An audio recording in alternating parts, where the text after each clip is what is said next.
말씀은 느헤미야 8장 13절로 15절 말씀 다 찾으셔서 함께 저희들이 합독하도록 하겠습니다.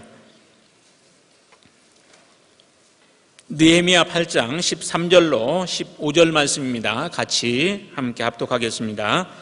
그 이튿날 뭇 백성의 족장들과 제사장들과 레위 사람들이 율법의 말씀을 밝히 알고자 하여 학사 에스라에게 모여서 율법에 기록한 바를 본즉 여호와께서 모세를 통하여 명령하시기를 이스라엘 자손은 7째 달 절기에 초막에서 거할지니라 하였고, 또 일렀으되 모든 성읍과 예루살렘에 공포하여 이르기를 너희는 산에 가서 감람나무 가지와 들감람나무 가지와 화석류나무 가지와 종려나무 가지와 기타 무성한 나무를 가지를 가져다가 기록한 바를 따라 초막을 지으라 하라 한지라.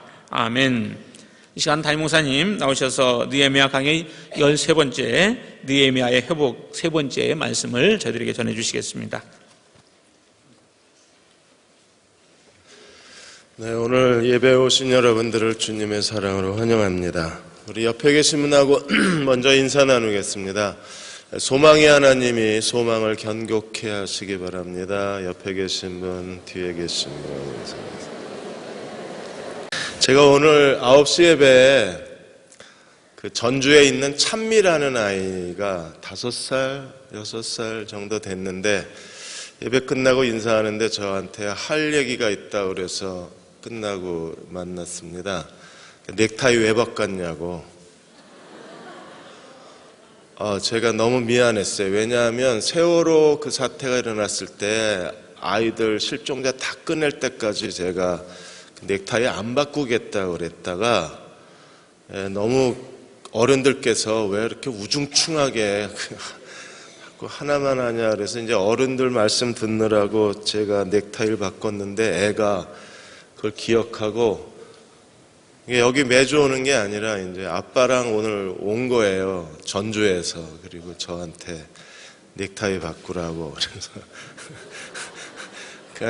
그렇게 얘기하지 않았는데 제가 그냥 바꾸겠다고 약속을 했어요. 아직 남아있는 실종자가 있으니까. 어른들께 양해를 구하는 겁니다. 제가 좀 우중충해 보이셔도 조금만 더 참아주시고 제가 기도하는 마음으로 조금만 더 차도록 그렇게 하겠습니다. 오늘 느헤미야 8장 2번째 말씀입니다. 대한민국의 새로운 신드롬이 국민들의 마음을 차지하고 있습니다. 명량 영화 이순신 장군에 대한 것과 이제 한국을 떠나셨는데도 불구하고 프란치스코 교황에 대해서 국민들의 마음이 계속 그 뒤를 따라가고 있어요. 이순신 장군은 책임과 희생의 리더십을 우리에게 보여주셨고, 프란치스코 교황은 낮은 자를 찾아가는 겸손의 리더십을 보여주셨습니다. 한국 국민들은 지금까지 세월호 사태 이후에 세월호 특별법을 제정하는 데 있어서 여야가 이렇게 대립하고 진흙탕 싸움을 하는데 이제는 뉴스도 듣기 싫다는 분들이 많이 계십니다. 대한민국 군대 안에서 일어나고 있는 이런 폭력과 비인간적인 행태에 대해서 아무 조치도 취하지 못하는 무능한 정부에 대해서 국민들이 점점 지쳐가는 거예요. 진정한 리더가 그립고 진정한 리더를 만나보고 싶은 그 열망이 오히려 이런 과거 역사 속의 이순신 장군에 대한 신드롬과 그리고 다른 종교 교단의 최고 순회이시고 다른 나라 지도자이신 분에 대해서 오히려 리더십에 대한 그리움에 빠진다는 게 국민들이 너무 불쌍해 보이는 거예요. 교회의 지도자는 어떤 사람이어야 될까요? 참된 영적 지도자는 어떤 사람이어야 되는가? 오늘 8장 13절에 그 모습을 우리들에게 보여주고 있는데, 그 이튿날 뭇백성의 족장들과 제사장들과 레위 사람들이 율법의 말씀을 밝히 알고자 하여 학사 에스라에게 모였다. 7월 1일 나팔절이 하루에 끝났습니다. 7월 2일 이튿날이 되자 백성들은 다 자기 집으로 돌아갔습니다. 그러나 백성의 지도자인 족장, 제사장, 레위 사람은 돌아갈 수가 없었어요. 그들은 학사 에스라에게로 몰려가서 그들이 학사 에스라에게 요구한 게 무엇입니까? 하나님 말씀을 밝히 밝히 알고자 했습니다. 밝히 안다는 히브리어가 레이스킬이라는 말입니다. 레이스킬은 그 지식을 관통한다는 거예요. 하나님의 말씀이 전체가 그들의 지식을, 그들이 하나님의 계시로 하나님 무엇을 말씀하시는가를 알고 하나님의 뜻을 찾아내고 하나님을 아는 지식을 얻을 때까지 그들은 에스라 곁을 떠나지 않겠다는 겁니다. 대형교회가 찾는 영적 지도자도 똑같은 모습입니다. 우리는 하나님의 말씀을 충분히 알고 하나님 말씀에 대한 충분한 계시적 지식을 갖고 우리를 하나님 말씀으로 지도해 줄 수 있는 지도자를 찾습니다. 부모님도 그러셔야 합니다. 제일 좋은 부모는 어떤 부모님입니까? 인격적으로 훌륭할 뿐 아니라 자녀들에게 하나님 말씀을 밝히 알아서 자녀들에게 하나님의 뜻이 무엇이고 그리스도를 따른다는 게 무엇이고 어떻게 살아야 주님의 제자로 사는지 자녀를 주님의 제자로 가르치고 훈련하고 양육할 수 있는 부모가 돼야 돼요. 이렇게 제사장, 족장 그리고 레위 사람들이 하나님의 말씀을 그들이 밝히 알고자 하여 학사 에스라와 더불어 성경에서 찾아낸 그들의 또 다른 절기가 무엇입니까? 그게 7월 마지막에 지키는 초막절 절기를 찾아낸 거예요. 그들은 초막절 규례를 발견했습니다. 7월 14절에 보시면 8장 14절에 보시면 율법에 기록된 바를 본즉 그랬어요. 에스라와 족장과 제사장과 레위 사람들이 레위기에서 찾아낸 하나님의 명령이 뭐냐 하면 그들이 본즉 여호와께서 모세를 통하여 명령하시기를 이스라엘 자손은 7째 달 절기에 초막에 거할지라 초막절 규례를 찾아내. 그런데 지금 이들이 찾아낸 초막절을 지키는 본문이 오늘 13절에서 18절까지 본문인데 이 느헤미야가 지킨 절기에 대해서 성경이 이렇게 증언을 합니다. 17절에 보시면 여호수아 때로부터 그날까지 이스라엘 자손이 이같이 절기를 지킨 적이 없었다 그랬어요. 우리는 여호수아 때부터 지금까지 이스라엘 역사 가운데 초막절을 지난 몇백 년 동안 한 번도 지키지 않았다? 있을 수 없는 일입니다. 에스라 3장에 보시면 바벨론 포로에 돌아온 이스라엘 백성들이 초막절을 지켰다는 기록이 있기 때문에 그래요. 그런데 어떻게 성경은 여호수아 때부터 지금까지 초막절을 이같이 지킨 적이 없었다고 말을 하고 있을까요? 그동안의 이스라엘 역사 가운데 대대로 전통적으로 지켜오던 초막절이 있었습니다. 그들은 하나님이 유월절, 오순절, 초막절 1년에 3차례 모든 이스라엘 남자는 예루살렘에 가서 하나님께 자기 모습을 보여야 돼요. 가서 출근 카드에 체크를 해야 합니다. 그래서 유월절, 오순절, 초막절 3개의 절기는 모든 이스라엘 남자가 절기를 지키는 의무가 있어요. 그러므로 초막절을 지키지 않았다는 게 아닙니다. 그들이 전통적으로 지켜왔던 초막절하고 지금 제사장, 족장, 레위 사람, 에스라가 찾아낸 초막절이 다른 거예요. 그래서 오늘 13절에 18절까지 그들이 성경에서 찾아낸 것이 무엇인가에 대해서 반복해서 말하기를 그들이 13절에 밝히 알고자 하여 14절에 율법에 기록된 바를 본즉 그 다음에 15절에 또 일러스되 지금까지 지켰던 규례가 초막절이 정말 잘못된 거예요. 성경에서 레위기 23장이 유일하게 초막절에 대한 규례가 레위기 23장에만 있어요. 그러니까 레위기 23장에 보니까 초막을 짓고 초막 안에 거해야 된 거였는데 그들은 지금까지 잘못된 전통적으로 역사적으로 습관적으로 지켰던 초막절이었다는 사실을 깨닫게 되는 겁니다. 또 일러스되 그리고 15절 하반절에 기록한 바 그리고 18절에 보시면 규례를 따라 성경을 펴놓고 보니까 그들은 지금까지 잘못된 초막절을 지키고 있었던 겁니다. 여러분 성경을 펴야 합니다. 그래야 지금 교회가 가르치고 있는 것이 목사의 가르침이 교회의 전통적인 교회의 행사와 프로그램이 그리고 지금 교회가 무언가를 하고자 하는 여러 가지 그 교회의 행사들이 이게 성경적인 건지 아니면 사람이 만들어낸 건지를 우리가 분별할 필요가 있어요. 여호수아 이래로 지금까지 제대로 초막절을 지킨 적이 없었다. 얼마나 충격적인 사건입니까? 어느 한 교회에서 11조를 해야 등록교인으로 만들어주겠다 그랬어요. 그러자 교인들이 다 아멘했습니다. 여러분, 11조를 해야 등록교인이 된다는 게 성경에 어디에 있나요? 오히려 교인들은 잠잠하는데 주변 교회 목사님들이 세상에 이런 교회에 규례가 어디 있느냐고, 이런 교회의 행정이 어디 있느냐고 주변 교회 목사님들이 그 목사님에 대해서 아우성을 쳤습니다.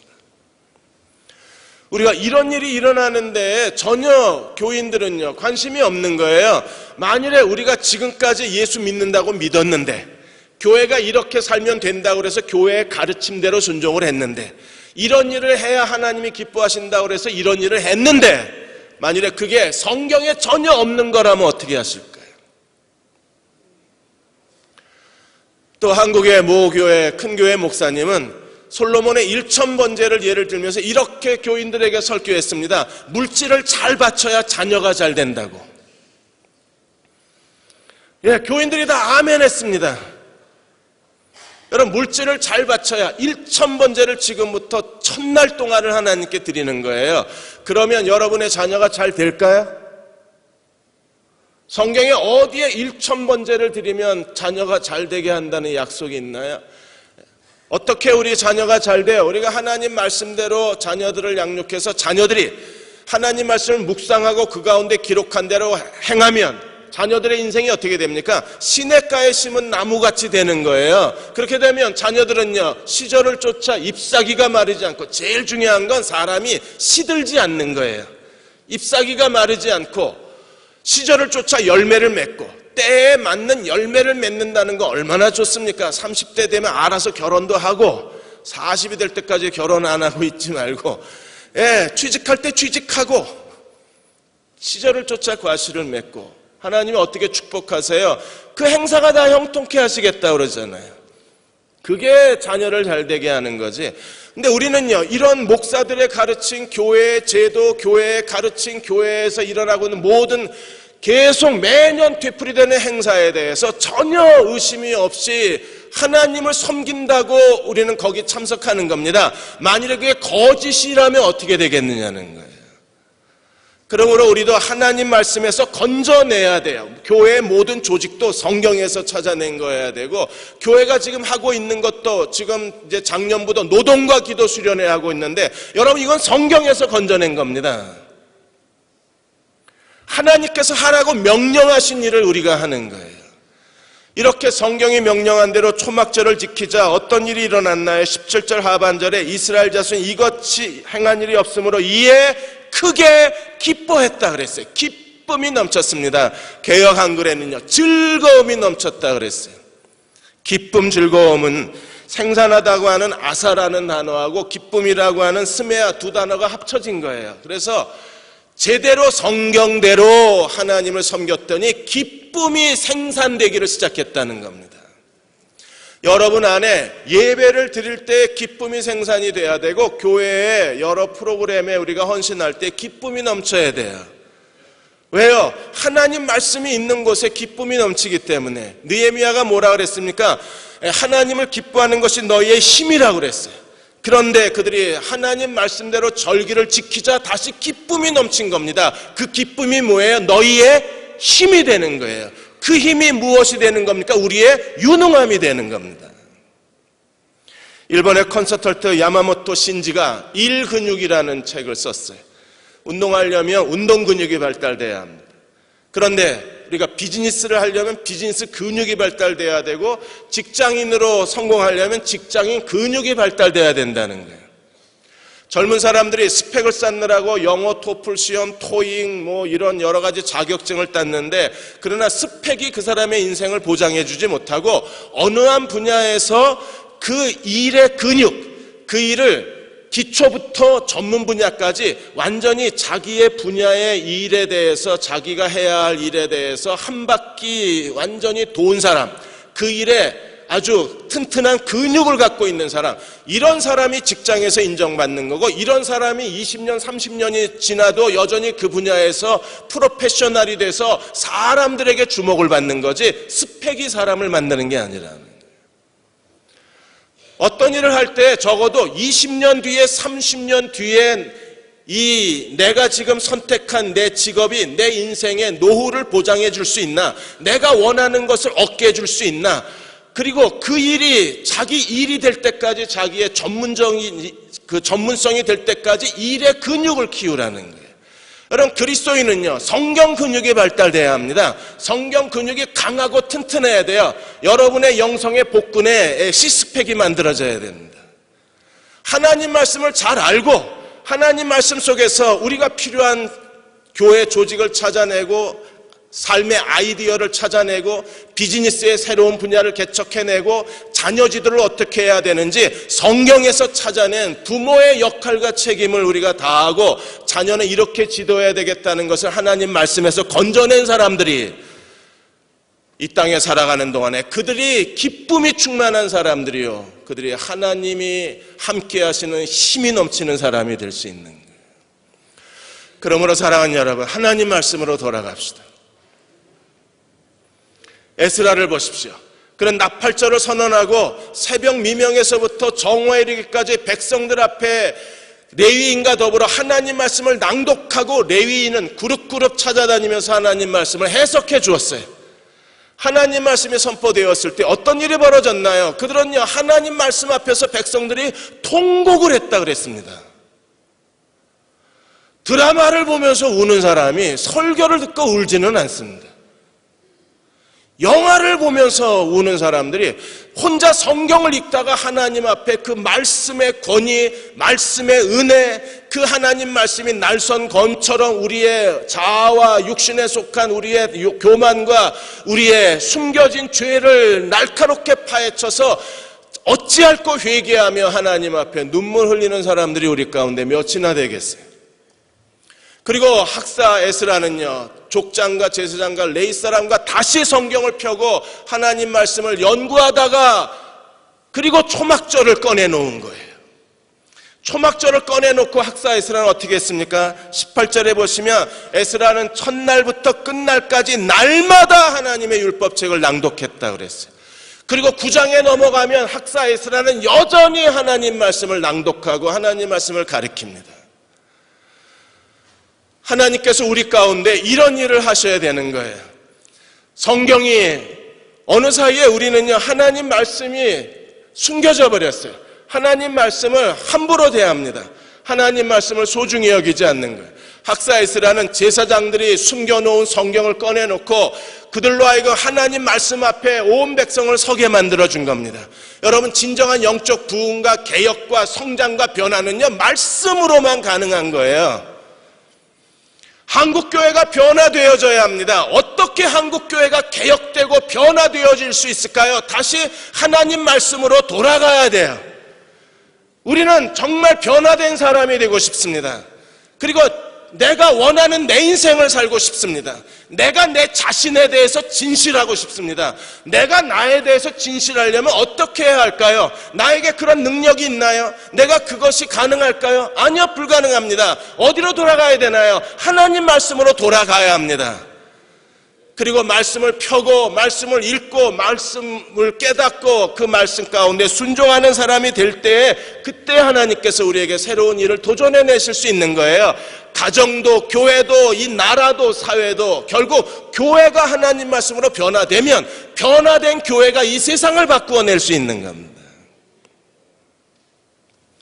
미국에서 성공한 사업가 아버지를 둔 한 청년이 있었습니다. 이 아버지는 뛰어난 경영 능력을 가지고 사업을 일구어서 이 사업을 크게 확장시켜 놓았어요. 그리고 아들에게 이 사업을 물려주겠다고 약속을 했습니다. 아들은 흥분했습니다. 아버지와 같이 뛰어난 경영자가 되어서 사업을 해보고 싶었어요. 그리고 열심히 경영에 대한 공부를 했습니다. 모든 게 다 만족했는데 이 청년에게 정말 마음에 고통을 주는 한 가지가 있었는데 교회였어요. 교회만 가면 분노와 짜증에 쌓였습니다. 교회는 그 청년을 만족시켜주지 못했어요. 교회 예배는 너무나 시들했고 설교는 너무나 형편없었고 교회 안에서 진행되는 일들은 사람들에게 더 이상 즐거움을 주지를 못했습니다. 언제까지 이런 교회를 다녀야 되나? 내가 이 교회를 왜 다녀야 되나? 교회를 예배 끝나고 나올 때마다 한숨만 나왔습니다. 혹시 여러분이 그러신 건 아니시죠? 견딜 수가 없었어요. 그러던 어느 날 교회를 그만두기로 결심을 합니다. 그리고 성경을 폈어요. 왜 교회가 이렇게 무기력해졌나? 왜 교회가 이렇게 세상과 동떨어져서 아무것도 줄 수 없는 그런 무능한 교회가 되었나? 성경을 펴고 성경을 연구하다가 그는 아버지와 같이 사업가의 길을 포기하고 신학을 공부하게 됩니다. 그리고 교회를 개척합니다. 그 교회가 바로 윌로우 크릭 교회예요. 그 목사님이 빌 하이벨스 목사님입니다. 윌로우 크릭 교회는 적어도 잠자는 교회, 미국 교회를 깨워놓은 교회입니다. 그리고 무기력해진 교회의 새로운 교회가 어떤 길로 가야 할지 방향을 보여준 교회예요. 윌로우 크릭 교회에 대해서 비판도 있고 비난하는 사람도 있지만 그래도 적어도 윌로우 크릭 교회는요, 이 불신자들에게 다가서서 불신자들이 교회에 나올 수 있는 문을 열어준 교회로 평가가 되고 있는 거예요. 그런 교회가 한 젊은이의 교회에 대한 절망에서 나온 겁니다. 그 교회에 대한 한 젊은이의 분노에서 나온 거예요. 그 분노가 목까지 차오르자 그냥 교회를 떠나버리고 끝난 게 아니라 성경을 핀 겁니다. 그리고 하나님 말씀에서 건져낸 교회가 윌로우 크릭 교회였다고 고백을 하는 거예요. 에스라와 제사장과 족장과 레위 사람들은 지금 초막절을 건져냈어요. 왜 초막절일까요? 여러분, 7월에는 초막절보다 더 중요한 절기가 7월에 있어요. 그게 7월 10일 날 대속죄일입니다. 지키려면 대속죄일을 지켰어야 됐어요. 대속죄일이 뭔지 아시죠? 대제사장이 염소 2마리 제물을 가지고 한 마리는 죽여서 그 피를 가지고 지성소에 들어가 법궤위에 씌운 자 속죄소에다가 피를 뿌림으로 제사장과 그리고 모든 백성의 죄를 하나님 앞에 용서받는 날이 대속죄일이에요. 그러므로 이스라엘 7가지 절기 중에 가장 큰 절기가 대속죄일입니다. 그런데 7월 2일 날 절기를 발견하고 7월 10일 날 대속죄를 지킬 수 있는데도 그들은요, 7월 15일부터 일주일 동안 지키고 8일째 성회를 여는 7월 15일 초막절을 지켰어요. 왜 그랬을까요? 대속죄일은 대제사장이 있어야만 지킬 수 있습니다. 대제사장만 지성소에 들어가요. 아무도 못 들어가요. 그러므로 아직까지 느헤미야 시대에 대제사장이 선임되지 못했기 때문에 대속죄일을 지키지 못했을 걸로 저희가 추정을 합니다. 그렇다면 가장 마지막 추수감사절, 6월절, 오순절, 그리고 초막절, 마지막 7월의 절기, 가장 큰 절기, 가장 큰 추수감사절, 초막절을 건져내는 것은 당연한 거였을 거예요. 그리고 시대적으로 이 초막절이 맞아요. 왜냐하면 초막절이 뭘 증거하는 겁니까? 레위기 23장 43절에 보시면 이는 내가 이스라엘 자손을 애굽 땅에서 인도하여 내던 때에 초막에 거주한 줄을 너희 대대로 알게 하려 함이라. 하나님은 어떤 분이셨습니까? 400년 이스라엘이 애굽의 식민지와 노예살이의 그 고통과 절망 가운데 하나님께서 이스라엘을 해방시켜 주신 하나님이세요. 그리고 적과 끓이는 가나안 땅을 약속하시고 이스라엘 백성을 광야에서 초막을 지어 거주하게 하시고 초막 가운데 살게 하셨던 이스라엘 백성을 적과 끓이는 약속의 땅으로 데려가신 분이 누구십니까? 하나님이신 거예요. 그리고 지금 느헤미야 시대는요, 제2의 출애굽입니다. 바벨론 70년의 포로, 종교 암흑기, 절망의 시대를 뛰어넘어서 바벨론 포로 70년 만에 하나님께서 고레스를 세워서 제2의 출애굽의 역사를 이루시고 제2의 해방과 구원을 이루신 거예요. 그러므로 마땅히 그들이 하나님의 예루살렘 성벽을 재건하고 가장 먼저 지켜야 할 절기가 있었다면 초막절입니다. 하나님의 구원과 해방을 기념해서. 하나님께서는 초막절을 통해서 뭘 알라고 요청하셨어요? 대대로 여호와가 초막에 거하게 한 줄을 너희가 알라 그랬어요. 하나님은 우리가 초막에 거하기를 원하신다는 겁니다. 그럼 오늘 이 시대에 구원받은 우리도 하나님 우리가 초막을 짓기를 원하시는 거예요. 여러분 본문에 보시면 초막을 지으라는 말이 14절에서 17절까지 절마다 나와요. 14절에 보시면 너희가 초막에 거할지니라 15절에 산에 올라가 나무를 가져다가 초막을 지으라 16절에 나뭇가지를 가져다가 초막을 지어라 17절에 온 회중이 초막을 짓고 그 안에 거한 초막을 지어라 초막을 지어라 초막을 지었다 초막에 거했다 초막을 짓고 그 안에 거하라 이게 초막절의 핵심이었어요. 그러면 오늘 이 시대에 그리스도가 초막절이시라면 우리도 초막을 짓고 그 안에 거하는 사람들이 돼야 합니다. 오늘 우리에게 초막이 뭘까요? 어떤 사람이 초막을 지은 사람입니까? 그들은 어떤 사람이에요? 예수 그리스도의 십자가를 통해서 하나님이 어떻게 우리의 죄를 용서하셨는지 그리스도의 그 죄의 용서를 온몸으로 체험한 사람들, 자기의 더러운 죄가 용서받은 사람들, 추악하고 지저분하고 남에게 말하기조차 민망하고 부끄러운 죄가 예수 그리스도의 십자가의 죽으심으로 말미암아 그 흘리신 보혈로 말미암아 우리의 모든 옛죄가 깨끗하심을 받게 했던 하나님의 구원, 우리의 모든 죄를 용서하신 하나님의 은혜, 그 사랑을 경험한 사람들만이 이 땅에 초막을 지을 수 있어요. 하나님의 구원을 기뻐하는 사람들은요, 구원받았다는 그 기쁨 때문에, 구원받았다는 즐거움 때문에 그들은 모든 일에 다 감사할 수 있는 사람들입니다. 감사할 수 있는 그 마음이 바로 마음의 초막인 거예요. 궁궐이나 잘 지은 집이나 그리고 멋지게 현대식 모던하게 지은 현대식 그런 개인주택이 아니라 나뭇가지로 얼기설기 지어놓은 초라한 초막. 그러나 그들은 어떤 사람입니까? 구원받았다는 기쁨 때문에 오늘이 감사하고 구원받았다는 기쁨 때문에 내가 다른 사람보다 더 낫지 못하고 다른 사람보다 더 많이 배우지 못하고 내 자식이 옆집 자식보다 성적이 떨어지고 다른 장로님 아이들은 잘 나가는데 우리 집 아이는 잘 나가지 못하는 게 그거 부끄러워서 숨기는 게 아니라 그냥 그 모든 게 다 감사한 사람들, 그들이 초막에 거하는 사람들이에요. 왜 감사합니까? 우리가 구원받았기 때문에, 하나님의 자녀로 살기 때문에, 그리스도가 나의 모든 죄를 용서해 주셨기 때문에, 하나님 앞에 우리를 의롭다 하셨기 때문에, 영원한 하나님 나라를 기업으로 우리에게 이미 주셨기 때문에, 그 하나님의 사랑 때문에 오늘을 감사하는 사람들, 그들이 초막절의 사람들이에요. 이제 욕심 좀 버리시죠. 오늘을 감사하고 초막 안에 거해야, 그래야 하나님이 내일 우리에게 더 많은 걸 주실 수 있는 거예요. 오늘 남들보다 더 많이 가지지 못했다고 서운하고 분하고 원통해서 그냥 자기를 학대하고, 내 자식이 남들 자식보다 못나다고 자식을 증오의 눈으로 쳐다보고 하나님 앞에 뭔가 더 달라고 소리를 지르고, 그 사람 초막이 없는 사람이에요.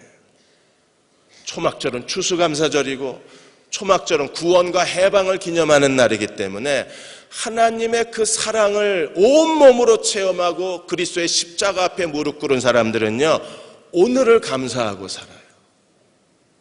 하나님, 나는 더 아무것도 필요 없습니다. 주님 한 분만으로 만족합니다 라고 고백하고 사는 사람들입니다. 미국의 플로리다에서 많은 사람들에게 존경을 받는 목사 중에 한 분이 빌리 류터라는 분이 계신데, 이 빌리 류터 목사님이, 그 아버지는요 술주정뱅이에다가 도박을 즐기시고 범죄자예요. 1930년대에 미국의 경제 대공황이 왔을 때 이 아버지는 그때 실직한 다음에 자기 인생을 완전히 쓰레기통에다 내버린 사람입니다. 알코올 중독으로 매일 술에 취해 있을 뿐 아니라 도박을 즐기다가 도박에 많은 빚을 지고 도박빚 갚는다고 강도짓을 하다가 교도소에 들어가 버려요. 차라리 교도소 들어간 게 가족이 마음이 편했어요. 어머니는 그 경제 불안 가운데 3남매를 데리고 매일 하루 한 끼만 제공해주는 구세군 급식소에 가서 하루에 한 끼를 먹으면서 그 어려운 시기를 견뎌냅니다. 그러다 어느 날 남편이 석방돼서 집에 돌아온 거예요. 집에 돌아오자마자 다시 악몽이 시작이 된 겁니다. 여전히 술을 퍼마시고 술 먹으면 애들을 때리고 그리고 돈 가져오라고 소리를 지르고 더 이상 견딜 수 없는 날들이 계속되는 동안에 어느 날 아내가 퇴근하고 돌아보니까 남편이 자살하려고 하는 장면을 목격하게 됩니다. 그래서 서둘러 가서 남편을 땅바닥에 쓰러뜨리고 이 부부가 엉켜서 울기를 시작한 거예요. 남편이 소리를 지릅니다. 나도 이렇게 살고 싶지 않아. 누가 이렇게 살고 싶겠냐? 나도 이렇게 살고 싶지 않은데 어떻게 내가 나를 변화시킬 수가 없다는 겁니다. 아무리 술을 마시지 않으려고 해도 아무리 도박을 안 하려고 해도 뭔가에 끌려서 이렇게 비참하게 사는 내가 싫다는 겁니다. 내가 죽어야 너희가 편하다. 나는 죽기 전에는 여기서 못 벗어나니까 나 죽게 내버려 달라고 죽게 해달라고 소리를 지릅니다. 그런 남편을 아내가 죽기 전에 그러면 나랑 같이 교회에 가서 예배나 드리고 죽자고 얘기를 해요. 남편이 처음 교회를 갑니다. 하나님께서 그 남편에게 은혜를 부어주시기 시작한 거예요. 예배를 드리다가 눈물을 흘리면서 자기 죄를 고백하기 시작합니다. 지나간 삶을 뉘우치기 시작합니다. 그리고 하나님께 매달리기 시작합니다. 나는 이제 아무 희망도 없는 사람입니다. 내 인생은 이미 끝난 사람입니다. 내가 지금 의지할 수 있는 사람이 있다면, 의지할 때가 있다면 주님밖에 없는데 주님, 날 변화시켜 주실 수 있나요? 소리를 지르기 시작합니다. 매달리기 시작합니다. 그리고 마침내 주님의 십자가 앞에 무릎을 꿇고 하나님의 사랑이 그 사람의 가슴을 다 채워버려요. 그날 그리스도를 영접하고 그는 변하여 새 사람이 됩니다. 그리고 완전히 변화된 삶을 살기를 시작합니다. 빌리 아버님은요, 초등학교 2학년 다니다 그만두신 분입니다. 신문기사도 읽지를 못합니다. 그런 분이 성경을 펴고 성경을 읽기 시작합니다. 성경을 500구절이나 암송합니다. 자기를 구원해 주신 그리스도가 너무나 놀라우신 분이라 그는 매일 나가서 병원에 가서 환자들에게, 교도소에 가서 죄수들에게 그리스도를 믿으라고 권면합니다. 왜? 자기를 그 절망에서 건져내신 분이시기 때문에. 이 구원의 기쁨을 아는 사람들이 이 땅에 초막을 짓고 사는 거예요. 그들은 더 이상 아무것도 부러울 게 없습니다. 그들은 더 이상 아무것도 원하지 않아요. 오직 그리스도 한 분으로 충분한 사람들입니다. 여러분, 우리가 그리스도만으로 충분합니다라고 고백하고 초막에 거하고 살면 하나님이 여러분에게 더 좋은 것을, 그리고 하나님의 영광의 그릇으로, 그리고 우리의 삶을 통해서 그리스도의 이름이 존귀함을 받도록 하나님이 우리에게 역사하지 않으실까요? 우리도 이 초막절을 지키고 싶습니다. 그리고 이 초막절에 초막을 지으라고 말씀하시고 가장 중요한 두 가지 행사가 하나가 있는데, 하나는 물이에요. 그리고 하나는 불입니다. 여러분, 물은요, 이 초막절이 7월에 위치해 있고 11월부터 3월이 이스라엘 팔레스타인 땅의 우기인데, 이 우기 때 비가 오지 않으면 1년 농사 망치는 거예요. 그래서 초막절에 모든 백성이 성전에 모여서 반드시 하는 중요한 행사가 뭐냐 하면 여호와께 비를 달라고 요구하는 예식을 치렀어요. 그 예식 가운데 하나가 물을 갖다 붓는 겁니다. 그래서 제사장이 커다란 그릇을 들고 실로암 못에 가서 물을 떠다가 그것을 번제단에다 부었어요. 그리고 이 광경을 모든 백성들이 지켜보았습니다. 바로 이 장면에서 요한복음 7장에서 9장까지 예수님이 이 초막절에 그 예루살렘에서 자기가 어떤 사람인가를 사람들에게 설명을 하신 거예요. 초막절에 제단에 묻는 물을 보시면서 주님이 자기가 생명의 물이라고 말씀하셨어요. 그래서 요한복음 7장 37절 38절에서 주님이 이렇게 말씀하십니다. 누구든지 목마르거든 내게로 와서 마시라. 나를 믿는 자는 성경에 이른 것 같이 그 배에서 생수의 강이 흘러나리라. 세상은요, 가질수록 목마릅니다. 돈 가질수록 목이 마르고, 명예 가질수록, 쾌락 가질수록 우리를 더 목마르게 만듭니다. 그런데 나를 믿는 자는 주님이 그 배에서 영원히 목마르지 아니하는 생수의 강이 흘러나리라고 말씀을 하셨어요. 여러분, 이 생수의 강이 어떤 강입니까? 바로 초막절이에요. 이 생수의 강이 어떤 강입니까? 모든 것에 감사할 수 있는 사람입니다. 우리가 모든 것에 감사할 수만 있다면 절대 목마르지 않을 거예요. 다른 사람과 비교해서 원망과 불평과 스스로 자기에 대한 열등감에 빠지지 않을 수 있을 것입니다. 미국의 레코드라는 잡지가 있는데 이 잡지에 조이스 애킨스라고 하는 한 자매의 실화가 실렸습니다. 이 조이스 애킨스는 23살 때 아이를 데리고 남편하고 같이 차를 몰고 운전을 하다가 교통사고가 나서 남편은 즉사하고 이 조이스 애킨스는 경추를 다쳐서 전신마비 환자가 돼요. 엄마가 전신마비 환자가 되니까 국가에서는 이 아이들을 다른 가정으로 다 입양을 보냈습니다. 그리고 평생을 이제 죽을 때까지 전신마비로 돌봐줘야 되니까 평생 병원에 보내, 평생 요양병원에. 그런데 이 병원에서 한 신문기자가, 이 병원에 애킨스가 한 20년쯤 있었을 때 한 신문기자가 이 병원에 찾아와서 조인스를 인터뷰를 합니다. 조인스는요, 그 병원에서 그 절망 가운데에 복음을 듣고 예수 그리스도를 만난 거예요. 그리고 자기가 무엇을 할 수 있을까를 고민하다가 자기가 뭔가 주님을 위해서 뭔가를 하고 싶은 거예요. 계속 성경 말씀을 틀어놓고 성경 말씀을 듣는 중에 하나님 앞에 기도합니다. 나도 다른 사람을 위해서 뭔가 봉사할 수 있는 걸 알게 해달라고. 그러다 자기가 그림을 그리는 재능이 있고 입에다가 붓을 물고 그림을 그리는 일을 시작을 해요. 그녀는 유명 명화를 복제하거나 아니면 수채화를 그리거나 아니면 병원에 있는 사람들 초상화를 그려서 1년 동안 그려서 11월에 이 그림을 자선단체에다 팝니다. 그리고 거기서 얻은 수익금을 가지고 그 병원에 있는 오래 누워있는 환자들에 대해서 크리스마스 선물을 보내주는 거예요. 5년 10년 지나면 아무도 가족이 안 찾아와요. 이 사람들은 죽음만 기다리고 있는 사람들입니다. 누구도 성탄절에 크리스마스 선물을 준 적이 없는 거예요. 그런데 이 조인스가 그들에게 그림을 그리고 그 돈 판 돈으로 선물을 사서 그 얘기가 이제 알려지면서 신문기자가 찾아온 거예요. 신문기자에게 조인스가 두 가지를 감사합니다. 하나는 자기가 사고가 나서 전신마비 환자가 됐지만 그것 때문에 예수 그리스도를 믿고 하나님의 사랑을 알게 된 게 감사하다 그랬어요. 그녀는 말합니다. 하나님은 불행을 통해서도 우리에게 복을 주시는 분이시라. 두 번째는 자기가 그림 그리는 재능이 이렇게 탁월한지 몰랐다는 거예요. 그래서 다른 사람을 위해서 내가 비록 병든 몸이지만 아무것도 할 수 없는 무기력한 몸뚱이를 가졌지만 그러나 이걸 가지고 다른 사람을 섬길 수 있는 게 너무 감사하다 그랬습니다. 그녀는 자기가 일어나 걷고 싶다고 말하지 않았어요. 하나님의 기적이 왜 안 일어나냐고 투덜거리지 않았습니다. 그냥 그 침대에 누워있는 채로 붓을 물고 그림을 그리라고 입술은요 완전히 닦지가 않고 굳은 살이 배고 그런 흉측한 모습을 갖고 있는데 그녀의 모습은 너무나 아름다웠다는 거예요. 신문기자가 기사를 쓰면서 이렇게 타이틀을 붙였습니다. 그녀는 눈을 뜬 여자라고. 뭐에 대해서 눈을 떴습니까? 그 불행 속에 숨겨진 하나님의 섭리를 본 거예요. 그 불행 속에 숨겨진 하나님의 은혜를 본 겁니다. 불행이 달라진 게 아니었어요. 그러나 거기서 그녀는요 끊임없이 그 배에서 솟아나는 생명의 물이 있었던 거예요. 우리도 진정으로 그리스도를 믿는다면 우리 뱃속에서부터 생수의 강이 흘러나와야 합니다.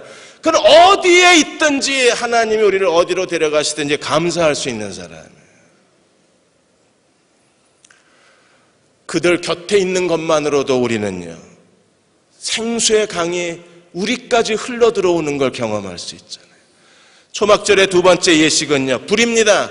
당시에 여인의 뜰, 이방인의 뜰에 거대한 그 촛대 4개를 세워 놓았어요. 그리고 거기다 사다리를 놓고 제사장들이 올라가서 사다리를 놓고 올라갈 정도로 거대한 촛대 4개를 세우고 거기에 올리브 오일을 붓고 7일 동안 초막절을 지키고 8일째 성회를 열었는데 그 8일 동안에 낮과 밤으로 이 촛대에 불이 꺼지지 않게 했어요. 이 장면을 보시고 요한복음 8장에서 주님이 자신에 대해서 이렇게 말씀했습니다. 나는 세상의 빛이니 나를 따르는 자는 어두움에 다니지 아니하고 생명의 빛을 얻으리로다. 예수 그리스도를 믿는 자라면 우리는 이 땅에서 어떤 사람이 되어야 돼요? 생명의 빛을 얻은 사람이 되어야 합니다. 초막절에 거하는 사람이 생명의 빛인 거예요. 여러분 프란치스코 교황이 비록 다른 종파의 교황이시지만 그분이 그 마음에 초막을 지으신 분이시기 때문에 그래서 가장 낮은 자리 정말 소외되고 고통받고 그리고 억울한 사람들을 찾아가셔서 그들의 손을 붙들어 줄 수 있는 그 마음은요, 초막절이 있기 때문에 생명의 등불이 켜지는 거예요. 교황이 타고 다니던 소울, 제가 한국에 오면 그 차 사려고 기다리고 있었는데 먼저 타셔서 이제 사면 따라하는 것처럼 되잖아요. 예, 소울이요, 그 교황 의전차라고 하는 이유 때문에 지난달에 비해서 이달에만 얼마나 더 팔린 줄 아십니까? 65%가 더 팔렸어요. 왜 사람들이요, 소울이 좋은 차라? 아니요. 교황이 그 낮은 마음, 낮아진 마음을 사람들이 그걸 갖고 싶은 거잖아요. 그게 생명의 빛이 되는 겁니다. 오늘 교회가 입으로만 외치는 복음에 대해서 사람들이 지쳤다고 교회에 대해서 진절머리를 칩니다. 이제는요, 교회가 복음의 공적 가치를 세상에 보여줘야 할 시대가 된 거예요. 이제는 복음이 무엇인가를 우리는 사회적 공적 가치를 추구하는 교회가 되어서 이 세상에 교회가 잃어버린 생명의 등불을 켜는 교회가 되어야 하고, 우리 개인의 삶이 이 생명의 빛이 되는 사람이 될 때 하나님은 더 많은 영혼들을 우리를 통하여 구원하실 수 있고, 여러분을 이 땅에서 하나님의 영광의 그릇으로 사용하실 수 있는 거예요. 신명기에 보시면 유대인들은 추수를 할 때 벼를 다 베면 안 돼요. 보리를 다 베면 안 돼요. 미리삭을 다 베면 안 됩니다. 과수원에서 과일을 딸 때 과일나무를 다 떼면 안 돼요. 반드시 남겨놓아야 됩니다. 왜 남겨놓아요? 그것은요, 가난한 사람을 위해서, 나그네를 위해서, 고아와 과부를 위해서 반드시 남겨두라고 명령하셨어요. 남겨두라는 이 명령이 바로 공적 가치입니다. 예, 기독교 영성가들이 말하는 공적 가치는요, 중풍병자를 친구들이 침대째 메어가지고 어디로 갔어요? 그리스도에게 찾아간 것, 이것을 교회의 공적 가치라고 말해요.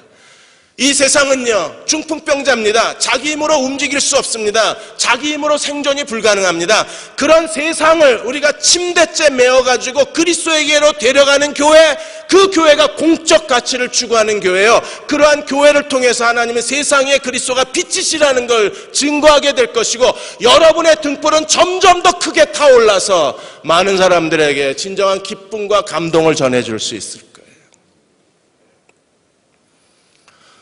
세월호 특별법 때문에 유민희 아빠가 40일, 지금은 다 중단하고 유민희 아빠만 남았습니다. 40일째 단식하다가 의사가 이대로 두면 죽을 것 같아서 병원으로 데려갔어요. 그러나 병원에서조차 음식을 거절합니다. 링거하고 물만 마십니다. 유민희 아빠가 이렇게 혼자 투쟁을 하는 거예요. 유민희 동생 유나가 병원에 찾아갔습니다. 아버지의 팔을 잡고, 신문기자가 그 사진을 찍어서 또 올려놨잖아요. 아버지 팔을 잡고, 여러분 40일을 굶으면요, 사람의 한계가 40일이에요. 그래서 예수님도 40일 금식을 하고 모세도 40일 한 거예요. 40일 넘어가면 끝이라는 겁니다. 언제 죽을지 모르는 거예요. 유나가 그 아빠의 팔을, 아빠 팔이 왜 이렇게 가늘어졌냐고, 아빠 제발 그만두라고. 근데 유민희 아빠는요, 그만둘 수가 없는 거예요. 여기서 그만두면 모든 게 다 끝나버리는 겁니다. 도대체 저 뒤에 무슨 음모가 숨겨져 있기에 저렇게 여야가 대충 특별법 만들어버리고, 유가족들이 원하는 거에 대해 그게 무슨 대단한 거라고 그걸 못 들어주고, 한쪽에선 대통령 만나라 그러고 한쪽에선 못 만나겠다 그러고, 도대체 유병환하고 구원파하고 정치권에 뭐가 감추고 싶은 게 저렇게 많길래 마음이 답답한 게만 한 거예요. 이 세월호 특별법 때문에 국민들은요, 정치인들에 대해서 소리를 지릅니다. 도대체 뭐 하는 거냐고. 정치인뿐만 아닙니다. 한국교회에 대해서 비난하는 거예요. 너희는 도대체 뭐 하고 있냐고. 교회가 이미 공적 가치를 추구하는데 이제 무기력해져 버린 겁니다. 우리는 다시 공적 가치를 추구하는 교회로 돌아가야 합니다. 대흥교회 여러분, 복음이 살아있고 예수 그리스도의 십자가의 죽음이 사실이라면, 그리고 그 주님이 이 땅에 계시는 동안에 가는 곳마다 안진뱅이를 일으키시고 문둥병자를 깨끗게 하시고 소경의 눈을 뜨게 하시고 그리고 각색병든자를 고치신 분이심을 우리가 믿는다면, 우리도 이 땅에서 교회의 진정한 공적 가치를 추구하는 교회가 되어야만 합니다. 우리는 어떻게 해야 할지 고민할 거예요. 계속 고민하고 하나님의 인도하심을 구할 것입니다. 그리고 하나님이 우리에게 시키신 일이라면 우리는 순종하고 따라가길 원합니다. 그럴 때 우리는 이 시대에서 초막절을 지킨 사람이 될 수 있을 거예요.